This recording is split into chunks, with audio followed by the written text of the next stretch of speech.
محمد ساجد یہ I D نیم ہے، انہوں نے کامنٹ کیا ہے. ان کا سوال ہے اگر ہم عشاء کی نماز میں صرف 4 فرض پڑھ لیں، سنتیں اور نوافل وتر نہ پڑھیں تو کیا یہ صحیح ہے؟ گناہ گار تو نہیں ہوں گے؟ رہنمائی فرمائیں.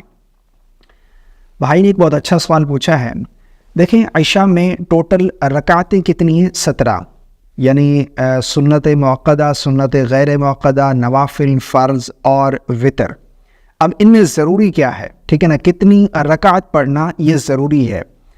دیکھیں عشاء میں سب سے پہلے تو آپ 4 رکعت سنت غیر موقدہ ادا کرتے ہیں فرضوں سے قبل، پھر 4 رکعت فرض، پھر 2 رکعت سنت موقدہ، پھر 2 رکعت نفل، اور پھر 3 وتر، اور پھر 2 نفل. ٹھیک ہے نا، یہ 17 رکعت. اب ان میں اگر کوئی شخص سنت غیر موقدہ اور نوافل نہیں پڑھتا تو وہ گناہ گار نہیں ہے، اسے کوئی گناہ نہیں ہے. اور اگر کوئی سنت موقدہ کو کبھی کبھار چھوڑ دیتا ہے تو وہ بھی گناہ گار نہیں ہے. ٹھیک ہے نا، مان لو طبیعت ٹھیک نہیں تھی یا پھر سفر میں ہے، سنت موقدہ کو چھوڑ دی، یعنی فرضوں کے بعد جو 2 رکعت سنت ہے یہ بھی آپ اگر کبھی کبھار چھوڑ دیں تو کوئی گناہ نہیں ہے. لیکن اس کو چھوڑنے کی عادت بنا لینا ہمیشہ، یہ جو ہے قابل ملامت عمل ہے، ایسا نہیں کرنا چاہیے. سنت موقدہ کو ترک کرنا یہ گناہ سے خالی نہیں ہے. 4 فرض، 2 سنت اور 3 وتر. اب وتر جو ہیں یہ واجب ہیں، اگر آپ فرض ادا نہیں کریں گے تو ان کی قضا بھی لازم ہے. سنت موقدہ کو کبھی کبھار چھوڑ دیتے ہیں تو کوئی گناہ نہیں ہے، اگر ہمیشہ چھوڑنے کی عادت بنائی ہے تو توبہ کر لیں.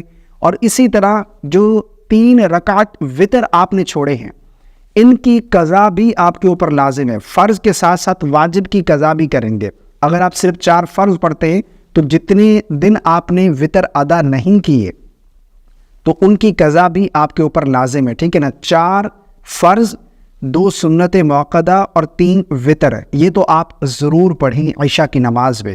اور ان میں بھی اگر سنت موقدہ جو ہیں وہ کبھی کبھار آپ چھوڑ سکتے ہیں، جیسے سفر میں ہیں وہ چھوڑ سکتے ہیں، لیکن ہمیشہ ان کو چھوڑنے کی عادت بنا لینا یہ قابل ملامت عمل ہے. اور اس کے بارے میں علماء نے لکھا ہے کہ ایسا شخص ہو سکتا ہے قیامت کے دن نبی کریم صلی اللہ علیہ وسلم کی شفاعت سے محروم نہ رہ جائے. ٹھیک ہے نا، تو سنت موقدہ کو ترک نہیں کرنا چاہیے. باقی وتر جو ہیں یہ واجب ہے، اگر آپ نے یہ چھوڑے ہیں تو ان کی قضا آپ کے اوپر لازم آئے گی. یعنی ٹوٹل 4 فرض اور 3 وتر، یہ اگر آپ نہیں پڑھتے عشاء کی نماز آپ کی قضا ہوگی تو 4 فرض اور 3 وتر کی قضا آپ کریں گے. ٹھیک ہے، سنت موقدہ یہ کبھی کبھار چھوڑ دینا یہ ایک الگ بات ہے، لیکن ہمیشہ نہیں چھوڑنی چاہیے.